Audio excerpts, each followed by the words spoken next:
Hello, in this video I talk about Boris Johnson, the British Prime Minister, and I wanted to almost warn you about that because if you're a supporter of Boris Johnson, then I don't want you to be sort of taken off track with the subject of this video. It's not about my personal views about him. I don't actually discuss those. It's about somebody who describes him as a liar and who supports him, and it's about this person's narcissistic traits.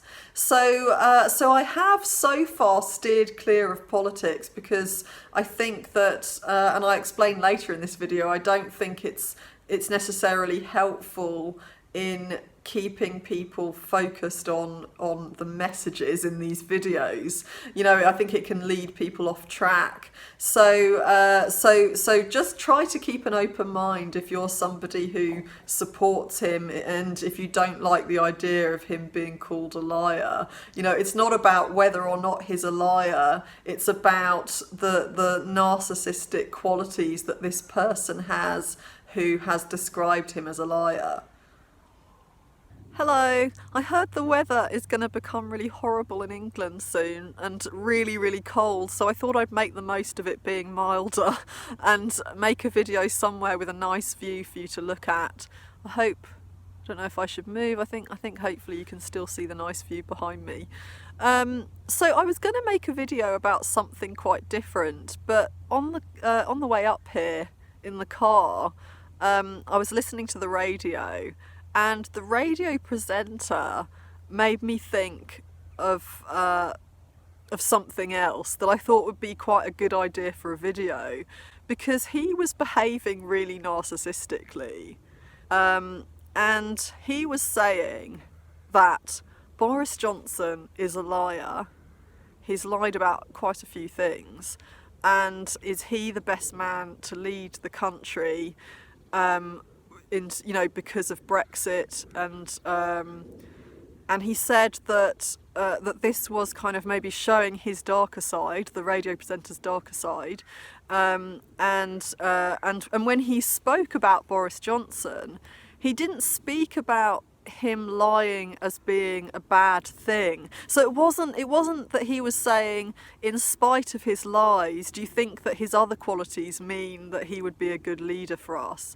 He was saying that yes, he lies, but I think that his lies are okay, and that we need somebody like him at the moment. You know, and somebody called in and said that they didn't have a problem with him lying either, but they just thought that he wasn't really very good at them. They needed somebody who was better at lying. And then there are other people, of course, that called in and said that he shouldn't be, you know, one person even said that really that this guy shouldn't be on the air. He wanted people to ring in and give their opinions about whether they agreed with him or not. And what I started to notice was that when someone didn't agree with him, he would sigh, he'd get really impatient and frustrated, he'd interrupt them a lot and try to get them off the phone much more quickly than if somebody did agree with him. You know, and of course lots of people didn't agree, and then some people did agree, and when somebody did agree, he got happy and excited and found them really interesting, laughed at any little joke they might make, and was really polite and respectful. And you know, and people who didn't agree got a very different reaction from him. And there was one person, a man, who called in and said, if we stay in the EU, what would the future look like in the EU? You know, he said that's something that we haven't discussed. We've talked about what might happen if we leave the EU, and how we don't really know, but when people voted, they didn't know what would happen if we left the EU. They were told lots of lies, but it wasn't really talked about how things would look if we stayed in the EU wasn't really talked about. So he said that why don't we discuss that? And the presenter was getting more and more frustrated with him. And the reason why was because he didn't know whose side he was on. And he kept saying to him, "Whose side are you on? I don't know whose side you're on. I don't understand. I don't know whose side you're on." and the way that I heard it, bearing in mind, having listened for about, over an hour to this programme, the way I heard it was that he was saying, "Are you on my side?" Although it was dressed up as, "Are you on the side of our Prime Minister, or do you want him to leave?" What he was really saying was, "Are you on my side? Do you agree with me or not? If you agree with me, then I'm going to start to find what you're saying interesting and try to understand it. But if you don't agree with me, then I just want to get rid of you." And at some point he made the decision that this guy didn't agree with him, and so he just tried to get rid of him. And just as he was starting to do that, the guy said, "The issue is not about who the Prime Minister is and his personality. It's about what the two choices are. What would the future look like if we stayed in the EU, as well as what it would look like if we leave the EU." And and this guy just got rid of him as soon as possible. When other people rang in and started talking about how we should have another referendum, it wasn't fair because we were lied to and all that kind of thing, he just interrupted them and tried to just get them to shut up. He said, "We've talked about this loads of times," and he just made his opinion clear that the vote should count, otherwise what was the point of it? And and he just kept talking about Boris Johnson and how it's fine that he lies. This behaviour was really narcissistic. I don't know if the guy's a narcissist, but how he behaved in this context was narcissistic, because he just wasn't interested in anyone's viewpoint unless they agreed with him. And not only that, but he was also making it clear that he knew that this person he supported is a liar. He wasn't sort of excusing it or trying to see another side, trying to think, well, maybe he didn't intentionally lie, maybe there was just a lack of awareness about something. And he wasn't saying, okay, he lies, but he has these other good qualities that could really help the country. What I heard was that he was saying, yes, he lies, and that's fine. We need that right now. We need someone like him right now.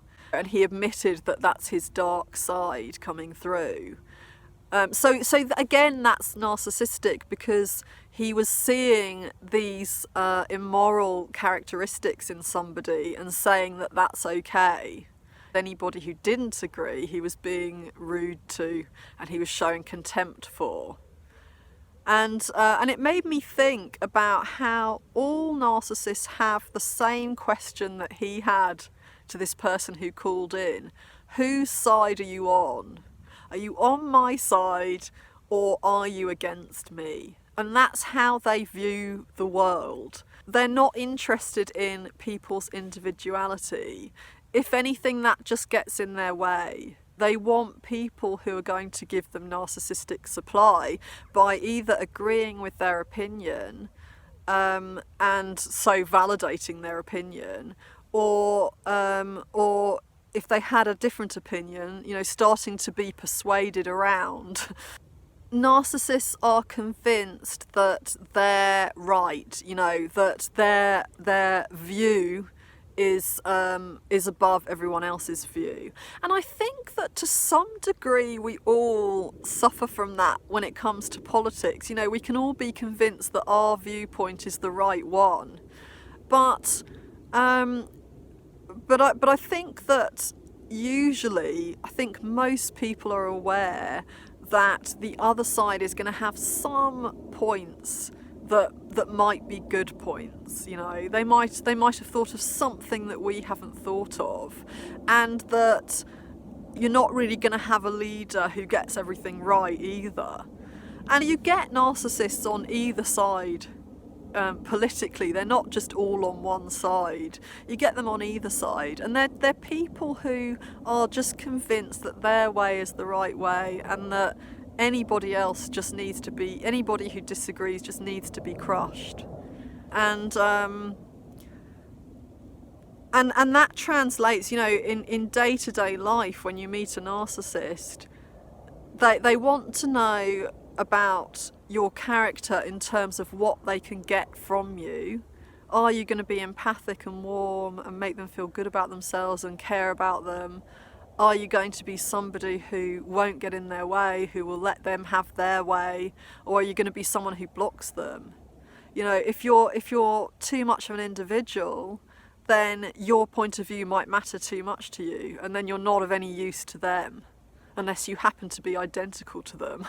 You know, they can admire other narcissists and other people who have the same opinions as them, or who have the same traits as them, but maybe make more of them. So people who are really ruthless, maybe more ruthless than they are, or who aren't afraid to be ruthless, who aren't afraid to crush people who oppose them.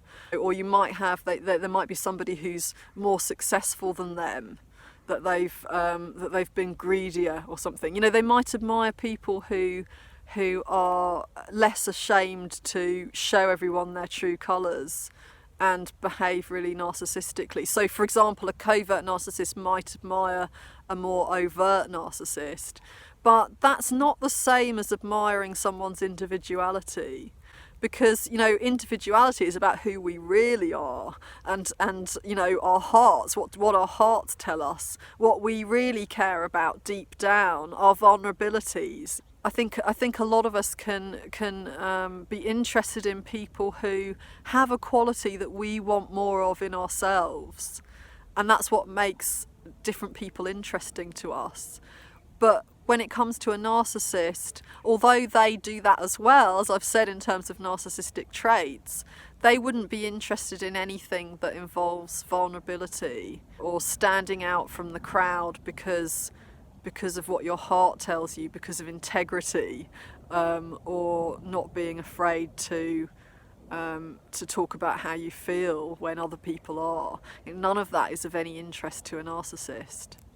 So your only value to a narcissist is what you can give them and how you make them feel about themselves, because they rely on you, they rely on the people around them for validation and to feel like they're great.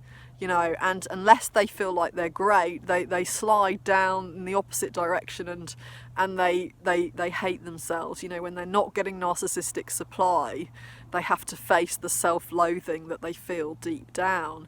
So that's your purpose in terms of a narcissist. And if you don't agree with them about something, it might be political, it might be religious, it could be about any kind of rule that they believe in life, then they will take that really personally. It will be a personal insult to them. It won't be you showing off your lovely individual self. It will be about them, and that you haven't made them feel good about themselves. You haven't validated them enough, you know, and so that's how a narcissist thinks. When he meets someone, or she, when they meet someone, they're thinking, are you going to be for me or against me? Because if you're going to be for me, I'm going to put some energy into this and make an effort, because I'm going to get so much more back from you.